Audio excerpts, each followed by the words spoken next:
نبی علیہ الصلوۃ والسلام د انس رضی الله تعالی د مامالا حرام ابن ملحان رضی الله تعالی له یو خط ورکو وی دا به ته عامر ابن طفیل لورکې کوم چې د بنو عامر قبیلې سردار دی دا به هغه لورکې نو چې کله دوی بیر معونه ته ورسېدل که نه نو د حرام ابن ملحان رضی الله تعالی فرمایل وی ماله چې نبی علیہ السلام کم خط راکړی دی زمه چې دا عامر ابن طفیل له ورکم دا خط وړو چې خط وړو عامر ابن طفیل سره میلو شو دا عامر ابن طفیل د ابو برا وراره دا کم کس چې نبی علیہ السلام خواله راغلی و دا صحابه کرام ځان سره ملګري کړو دا عامر ابن طفیل د ده وراره و حرام ابن ملحان رضی الله تعالی د عامر ابن طفیل ته وویلو وی دا خط والا وی دا د چا خط دی وی دا د نبی علیه الصلاة والسلام د محمد مصطفی صلی الله علیه وسلم داغه خط دی او زه داغه صحابي ما او مال دا خط راکړه چې دا به عامر ابن طفیل له ورکړي عامر ابن طفیل د نبی علیه الصلاة والسلام ډېر سخت مخالف و کافر و د نبی اسلام ډېر سخت مخالف و په کار خو دا و چې دا خط یې کولاو کړی وی کتلی وی چې څه دي پکې خط یې کولاو هم نه کو خو شاته کسان یې ولاړو هغوی ته اشاره وکړه وی وښئ وی وښئ نو د شا غاړې د یو تن سره نیزه وه او هغه په حرام ابن ملحان رضی الله تعالی د انس رضی الله عنه ماماله د شا غاړې راواچوله او چې راواچوله په دومره تیزۍ سره راواچوله چې نیزه ترې ډایرکټ مخې ته راووته په ګېډه کې راووته او چې څنګه پې هغه د شا غاړې ګزار وکړه که نه نو د حرام ابن ملحان رضی الله تعالی عنه د خولې نه څه الفاظ ووتل وی الله اکبر فزت ورب الکعبه الله اکبر فزت ورب الکعبه وی زما د پرب د کعبې قسم وی زه کامیاب شوم دا خو د نبی علیه السلام صحابه کرامو که نه د نبی علیه السلام سره د هغې تربیت شوی و هغه ته پته وه چې زه کوم ځای ته ورسېدم زه لاړم جنت ته ورسېدم نو چې څنګه پې ګزار وشو نو هغه چغه کړه وي الله اکبر فزت ورب الکعبه او یو حدیث مبارک کې راځي وي د خپلو وینو ته به یې لفه نیوله او په دې مخ به یې داسې اړولې او دا چغه به یې به سره واله فزت ورب الکعبه فزت ورب الکعبه خپلې وینې به په خپل مخ اړولې او فزت ورب الکعبه چغه به یې واله د سفر میاشت وه یو کافر داغه نوم دی عامر بن مالک او مشهور و په ابو برا باندې د نبی علیه الصلاة والسلام لراغه او نبی علیه الصلاة والسلام ته څه تحفې او ډالۍ وړاندې کړې چې دا واله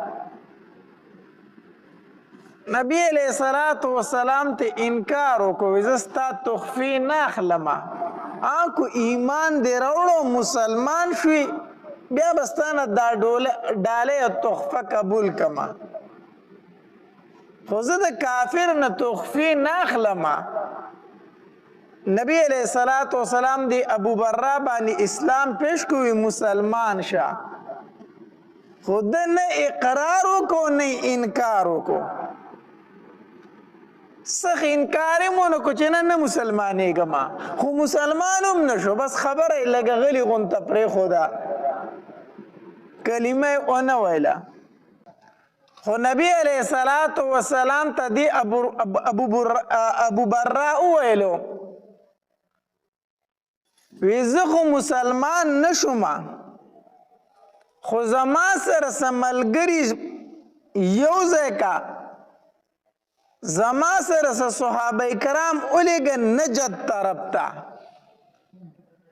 هلته کې څه قبایل دي هغې به ورته دعوت ورکړي نو کیدای شي مسلمانان شي زما سره څه صحابه کرام ولیږه د دعوت دپاره نبی علیہ الصلوۃ والسلام دی ابو برا ته وویلو وی زه ستا سره څنګه خپل صحابه ملګري کړمه ځکه چې کوم خلکو ته زما صحابه کرام بیایي نه خو مسلمانان نه دي نو کېدای شي زما ملګرو ته تکلیف ورسوي نو دی ابو برا نبی علیه الصلاة والسلام ته وفرمایلو وی دغه ذمواري زه اخلم دغه فنا ورته زه ورکوم چې ستا صحابه کرامو ته به څوک څه وایي نه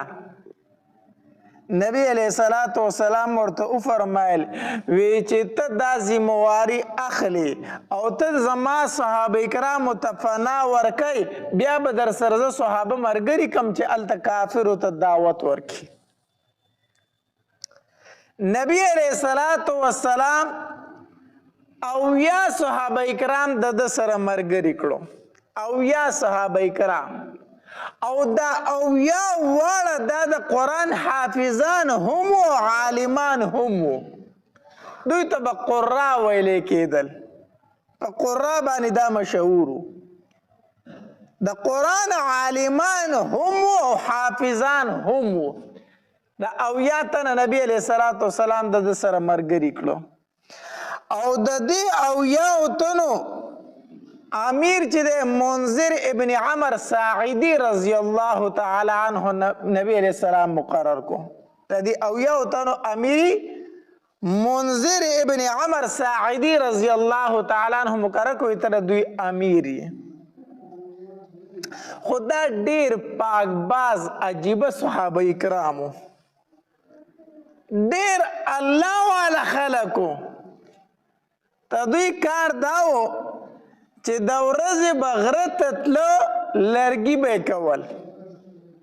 د ورځې به یې لرګي کولو او بیا به یې هغه راوړو نو هغه لرګي به یې خرڅ کړو نو چې هغه به یې خرڅ کړو په هغې لرګو به یې خپله خرچه هم کوله او د اصحاب صوفي چې کم طالبان و هغې باندې به یې خرچه کوله لرګي به یې خرڅول ځان باندې به هم خپلې پیسې لګولې او چې کوم د صوفي طالبانو د نبی اسلام نه به علم زده کو په هغې به هم هغه پیسې خرچه کولې ډېر الله والا خلکو دا خو به د ورځې مشغله وه شپه به یې څنګه تېرېده شپې به یې څه حصې د قرآن تلاوت کو او څه حصه به الله ته ولاړو په تهجدو باندې د دوی شپه ورځ د الله په عبادت کې تېرېده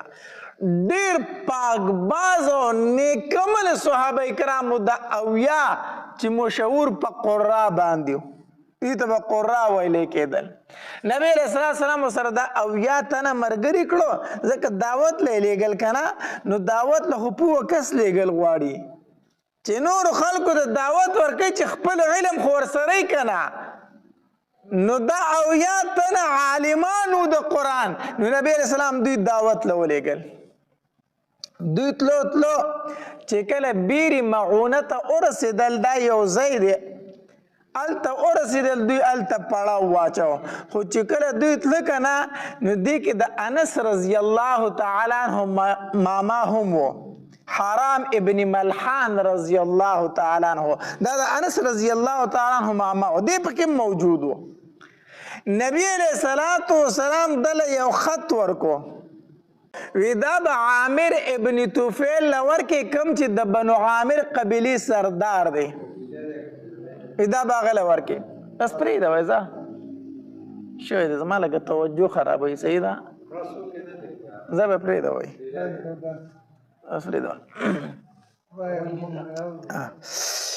نو نبی علیہ الصلوۃ والسلام دی عامر ابن طفیل رضی دا نبی علیہ الصلوۃ والسلام د انس رضی الله تعالی دی مامالا حرام ابن ملحان رضی الله تعالی یو خط ورکو وی دا به عامر ابن طفیل ورکې کوم چې د بنو عامر قبیلې سردار دی دا به هغه له ورکې نو چې کله دوی بیر معونه ته ورسېدل که نه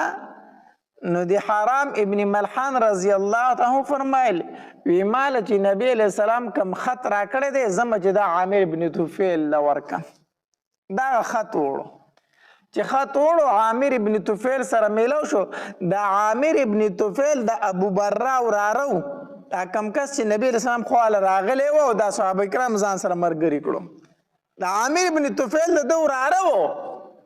حرام ابن ملحان رضی الله تعالی د عامر ابن طفیل ته وویلو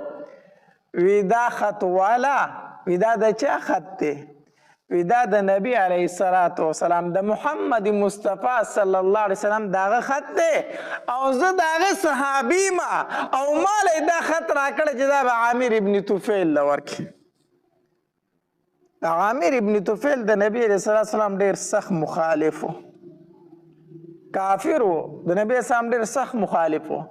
په کار خو دا و چې دا خط یې کولاو کړی وی کتلی وی چې څه دي پکې خط یې کولاو هم نه کو خو شاته کسان یې ولاړو هغوی ته اشاره وکړه وی وښی نو د شا غاړې د یو تن سره نیزه وه او هغه په حرام ابن ملحان رضی الله تعالی د انس رضی الله عنه ماماله د شا غاړې راواچوله او چې راواچوله په دومره تیزۍ سره راواچوله چې نیزه ترې ډایرکټ مخې ته راووته په ګېډه کې راووته او چې څنګه پې هغه د شا غاړې ګزار وکړه که نه نو د حرام ابن ملحان رضی الله تعالی عنه د خولې نه څه الفاظ ووتل وی الله اکبر فزت ورب الکعبه الله اکبر فزت ورب الکعبه وی زما د پرب د کعبې قسم وی زه کامیاب شوم دا خو د نبی علیه السلام صحابه کرامو که نه د نبی علیه السلام سره د هغې تربیت شوی و هغه ته پته وه چې زه کوم ځای ته ورسېدم زه لاړم جنت ته ورسېدم نو چې څنګه پې ګزار وشو نو هغه چغه کړه وي الله اکبر فزت ورب الکعبه او یو حدیث مبارک کې راځي وي د خپلو وینو ته به یې لفه نیوله او په دې مخ به یې داسې اړولې او دا چغه به یې به سره واله فزت ورب الکعبه فزت ورب الکعبه خپلې وینې به په خپل مخ اړولې او فزت ورب الکعبه چا به یې ویله زما د په رب د کعبې قسم زه کامیاب شوم هغه یې هلته شهید کو چې شهید کو د عامر ابن طفیل د خپلې قبیلې ورته وویل بنو عامر ته وی اویا تنه نور هم د لاړ شئ هغه هم مړه کئ اویا تنه نور راغلي دي هغه مړه کئ نو بنو عامر قبیلې د ده چې کومه قبیله وه هغوی انکار وکړو وی مونږ خو سره جنګ ځکه نشو کولی چې ستا تره ورته پناه ورکړې ده ابو برا ورته پناه ورکړې ده نو څنګه مونږ هغوی سره جنګ وکړو دا خو ابو برا ستا تره راوستی دي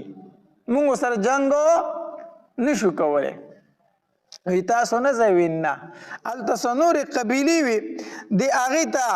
دا بنو سلیم ته او زکوان ته دا نورې قبیلې دي بنو سلیم او زکوان ته د خبرداری وکړو وی دلته د نبی علیه السلام ملګري راغلي د پیغمبر ملګري راغلي دي دا هم د نبی علیه السلام دشمنانو وی زما امداد وکړئ زما قبیله زما نه انکار کوي نو بنو سلیم او زکوان کسان ملګري کړو غشي او توري راواغستې او په دې اویاو صحابه کرامو باندې رالو او دا ټولې شهیدان کړو دا ټولې شهیدان کړو په دې کې صرف 3 تنه پاتې شو 3 تنه ترې نه صرف پاتې شو په هغې کې یو کعب بن زید انصاري رضی الله تعالی عنه کعب بن زید رضی الله تعالی عنه او 2 صحابه کرام نورو دا کعب ابن زید رضی الله تعالی عنہ چې دی خو داسې پاتې شو بچو چې دوی چې دا غشي چلول که نه او دوی شهیدان کول بس د ځان غلی کو ځان یې ورته وکړو ګیر چاپېره وینې وي د صحابه کرامو په ده باندې وینې رالې دی هم د وینو سور شو خو د ځان خاموش کو غلی کو هغوی وګرځېدل هغوی مطلب دا چې دی مونږ وجلی دی وجلی دی حالانکې دی ژوندی و نو چې کله کافر لاړو لرې لاړو نو دی راپاڅېدو بیا دی ژوندی و بیا د غزوه خندق کې دی شهید شو په غزوه خندق کې بیا دی شهید شوی دی دغه ټایمه پورې دی ژوندی و 2 تنه نور وو هغې یو نوم دی منذر ابن محمد او دویم دی عمر ابن امیه زمري دا 2 تنه څنګه بچ پاتې شي وو دوی داسې بچ پاتې شي چې دوی اوښان ځنګل ته بوستي وو چې کله دوی د بیرې معونه سره پړاو واچو صحابه کرامو که نه دغلته یې دمه کوله. نو دوی ته وي تاسو دا څاروي د ځنګل ته بوځئ، دوی ماړه کوي بیا به راځئ. او دا طریقه هم د حدیث مبارک کې راځي، وایي چې کله ته په یو څاروي باندې مزل کوي که نه او یو علاقه راله چې سرسبزه علاقه ده، اوبه پکې هم شته او ګیاګانې پکې هم شته، وایي په دې کې سفر په کلاره کلاره کوه. حدیث مبارک کې راځي، ابو داود شریف حدیث مبارک دی. وایي کومه علاقه چې سرسبز راله شنه راله او ستا سره څاروي دي، نو په دې کې مزل په کلاره کلاره کوه، ځکه چې ستا مزل به هم کېږي او دا څاروی به د ګیاګانې خوري، موړ به هم شي، اوبه به هم وڅکي، نو دی به مړېږي هم او ستا به مزل هم کېږي. او بیا حدیث مبارک کې راځي، نبی علیہ السلام فرمایي وایي چې کله یو علاقه مخې ته داسې راله چې قحط والا علاقه ده، خاصالي ده پکې، ګیاګانې پکې نشته ده، وچه علاقه ده، نبی علیہ السلام وایي دغلته خپل څاروی وځغلوه، په تیزۍ سره لاړ شه، ځکه چې کله ستا دا څاروی وږی کېږي یا تږی کېږي یا تا ته تکلیف میلاویږي، نو ته به د دې علاقې نه وتېږي. دغلته یې څاریږي مه، دغې نه زر ځان وباسه. نو دغه علاقه ده بیرې مغونه ده علاقه چې وه دا سرسبز شنه علاقه وه. نو دې صحابه کرامو ته وویل وی تاسو دا اوښان صحرا ته بوځئ. نو دوی اوښان صحرا ته بوستي، اوښان یې سره ول. د دوی خو مطلب دا چې کوم صحابه کرام هغه ټول موږ څه کړلو، شهیدان کړو. دا دوه خو دې پاتې شوي وو، که پته ورته وي چې دوه تې ځنګل ته تللي څاروي بوستي، نو په دوی پسې هم بیا تلو، خو د دوی نه خبر نه و. چې کله دوی دواړه واپس رالو، منذر ابن محمد رضی الله تعالی عنہ، عمر ابن امیہ زمری رضی الله تعالی عنہ، دوی چې واپس رالو څه ګوري چې خپل ملګري ټول په وینو کې لت پت پراته دي، ټول ملګري په وینو کې لمبېدلي پراته دي، شهیدان شوي دي. دواړه ودرېدل، ډېر زیات خفه شو چې دا څه چلو شو، دا څه وشو. بیا مشوره وکړه چې موږ دواړه اوس څه وکړو، موږ دواړه څه کوو. نو دی عمر ابن امیہ زمری رضی الله تعالی ته وفرمایل د خپل ملګري ته، وی داسې کوو که نه چې موږ دوه تنه به څه وکړو، موږ به دوه تنه څه وکړو، دا خو روغه قبیله ده، ډېر شی کافر دي، موږ به د دوی څه وکړو. خو راځه چې مدینې منورې ته دواړه لاړ شو، نو نبي علیه الصلاة والسلام به د دوی په حال باندې خبر کو چې ستا ملګري شهیدان شو. ځکه چې وروسته به ورته بیا څوک څه وایي څوک په ورته څه وایي، نو موږ به په خپله خبر کړو چې د الله پاکه پیغمبره ستا له ملګرو سره څه وشو، موږ به ورته خبر ورکړو. نو دی منذر ابن محمد رضی الله تعالی عنہ فرمایل وی نه داسې خو چېرته نه کوو چې موږ د دې ځای نه مدینې ته لاړ شو. وی د دې نه به بله ښه موقع راځي د شهادتو، زمونږ ټول ملګري شهیدان شو او ما ته به روغ روانېږو مدینې ته به ځو. نه نه چېرته هم داسې نه شو کولی، مونږ خو په شهادت پسې ګرځو، الله د شهادت موقع یې را کړې ده، چېرته هم نه ځو، جنګېږو به، کو دوه تنه یو خو د دې کافرو سره به جنګېږو. جهاد یې شروع کو، نو روغ قبیله وه، نو په دې کې دا منذر ابن محمد رضی الله تعالی عنہ شهید کو،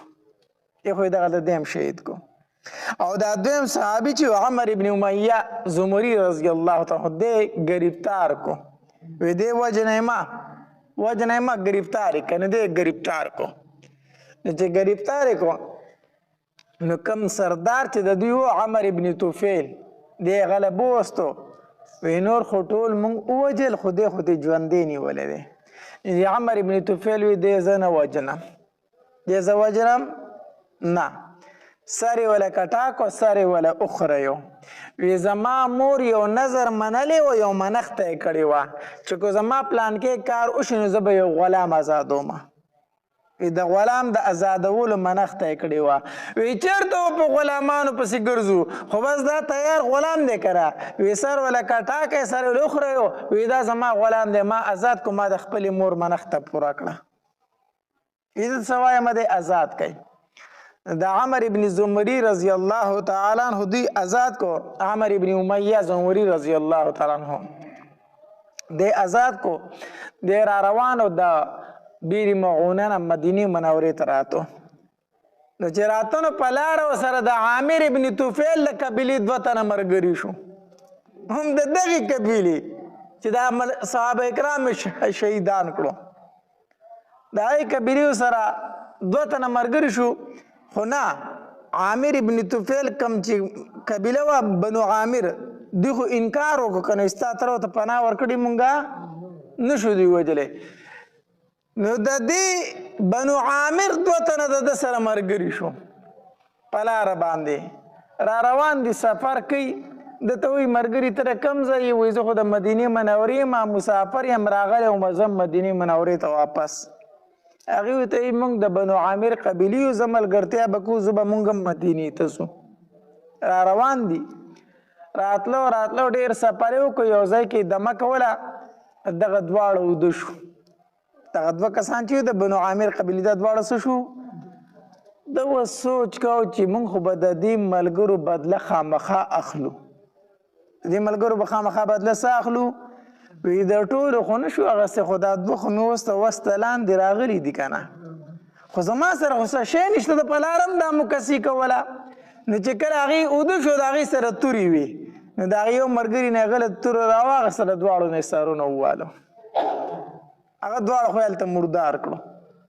چې مردار یې کړو راغی نبي علیه صلات وسلام ته خبر ورکړو وی د الله پاکه پیغمبره ستا قاریان چې دغه شهیدان شو د هغې سره دوکه وشوله او شهیدان کړی شو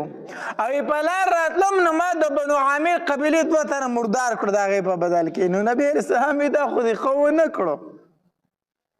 د بنو عامر سره خو زموږ د جنبندۍ معاهده ده نو تا د هغې نه ولې 2 تنه کسان وجل خو دته خبر نه و چې نبي علیه السلام سره معاهده کړې ده دته خبرو نو نبی علیه السلام یې تا په غلطۍ کې 2 تنه د هغې نه ووجل زمونږ سره د جنګ بندۍ معاهده وه لهذا دا دې ښه نه دي کړي موږ به د هغې دیت ورکو نبی علیه السلام د وعدې ډېر زیات پابند دی موږ به د هغې څه ورکو دیت ورکو خو دا 80 تنه چې کله شهیدان شو نبی علیه السلام ته د دې خبر راورسېد که نه نبی علیه السلام ډېر سخت خفه شو ډېر زیات خفه شو روغ یو میاشت نبی علیه الصلاة والسلام مسلسل دای کافرو ته خیرې کړي دي مسلسل یې خیرې کړي د سهار مانځ چې به یې وکړو که نه د سهار مونځو چې کله به نبی علیه السلام د سهار مونځ وکړو او رکوع به یې وکړه او د رکوع نه به روچت شو نو قنوت نازله چې ورته ویلی شي نبی علیه السلام دا قنوت نازله روغه میاشت په سهار مانځه کې ویلي دي او دوی ته به یې خیرې کولې الله کورونه یې ړنګ کا الله کورونه یې وران کا الله مخ د ځمکې ته وزګار کا الله د دوی په منځ کې جداوالی راوله د یو بل نه تس نس کا دا خیرې به نبی علیه السلام یو میاشت کولې او چې کله به نبی علیه السلام ناستو دغه به اوښکې مبارکې رابهېدلې صحابه کرامو به هم ژړل او نبی علیه السلام به هم ژړل زما ډېر ښکلي صحابه رانه شهیدان کړلو د قرآن حافظان یې راله شهیدان کړلو نبی علیه السلام به ژړلو په دغې صحابه کرامو کې د ابوبکر رضی الله تعالی عنه غلام مو عامر ابن فهیره رضی الله تعالی عنه تاسو ته ما په واقع د هجرت کې ویلو که نه چې کله نبی علیه الصلاة والسلام د مکې مکرمې نه مدینې منورې ته هجرت کو که نه نو ابوبکر رضی الله تعالی عنه سره ملګری و که نه نو د ابوبکر رضی الله تعالی عنه دا غلام عامر ابن فهیره رضی الله تعالی عنه د به د مکې مکرمې احوال ماښام نبی علیه السلام ابوبکر رضی الله وړو او ګړې بیزې به یې په بانه باندې سرولې او زر به غلي به یې هغوی له ډوډۍ وړله څومره خدمت چې په مکه مکرمه کې د نبی علیه السلام او د ابوبکر رضی الله تعالی عنہ په غار سور کې کړی دی عامر ابن فهیره کړی دی ټول خدمت په د کافرونو په غلا باندې کو دا ډېر هوښیار سړی و نو دی هم په دې صحابه کرامو کې شهید شو دی پکې هم شهید شوی دی او حدیث مبارک کې راځي د ده چې کوم قاتل و د عامر ابن فهیره هغه وی کنه و چې کله ما په ده باندې ګزار څنګه د شا غاړې وکړو کنه او په نیزه مې ووه وی د خولې نه چغه وخته چې فزت والله په الله مې د قسم زه کامیاب شوم دا ګوره صحابه کرامو چې ګزار به پې کېده د هغوی د خولې نه به چغه وته زما دې په الله قسم زه کامیاب شو د خولې نه دا اواز ووتو او دا عامر ابن طفیل په خپله وایي چې دا شهیدان کړي وو چا چې صحابه کرام شهیدان کړي وو دی وایي په دې اویاو تنو کې ما یو تن ولیدو چې د هغه دا جسم اوچت شو داسې دا لاش اوچت شو او وی بره اسمان ته وختو د ځمکې د اسمان پر منځ کې داسې ولاړو د هغه دا لاش نو یو روایت کې راځي ثم وضع بیا کې خوده شو خو بل روایت کې سره ثم وضع الفاظو نشته دی نو حدیث مبارک کې راځي دا امام زحاک رضی الله تعالی فرمایي ما د نبی علیہ الصلوۃ والسلام نه تاسو کو چې د الله پاک پیغمبر د جسم ولې اوچت شوی وو د عامر ابن فهیره د جسم ولې اوچت شو نو نبی علیہ الصلوۃ والسلام او فرمایل وی د جسه الله تبارک وتعالى علین ته ورسوله دا صرف دغه کرامت ته دا صرف د عامر ابن فهیره رضی الله تعالی عنہ کرامت ته ځکه هر انسان چې وفات شي او د نیک عمل وي د روح چرته ځي علین تا او چې بدعمل وي نو د روح چرته ځي سجین تا لاندې ځي او جسم کوم ځای پروتي په قبر کې پروتي کنه جسم دلته پروتي روح یا علین ته ځي یا سجین ته ځي او د دې جسم او د دغه روح د یو بل سره یو تعلق وي یو بل سره سوي تعلق وي هو عامر ابن فهیره رضی الله تعالی دا واحد صحابي دی چې د جسم الله تبارک وتعالى علین ته رسولې دی د جسم مبارک ځکه چې کوم لاشونه د صحابه کرام پراته کوم جسمونه پراته پای کې د عامر ابن فهیره جسم نه صحابه کرام پسې ډېر وګرځېدل خو دی ونه مونته د جسم پرشتو علین ته رسولې و دا داسې یو واحد صحابي دی نو دغه قاتل و چې ما په گزارو کوم د خلین الفاظ خط جفزت والله په الله می د قسم ز شما کامیاب شما نو دا دردناک واقع چې د سفر په میاشت کې راغلی و او سن 4 هجری و 3 هجری و